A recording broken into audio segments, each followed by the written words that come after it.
दुआवां जिस समय वास्ते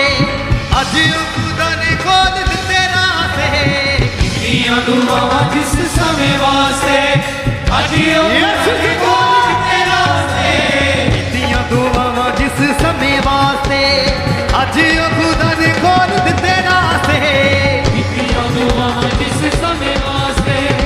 अज खुदा ने खोल दिते रास्ते यसू दी दया दे नाल आई ओ कढ़ीए दया दे नाल आई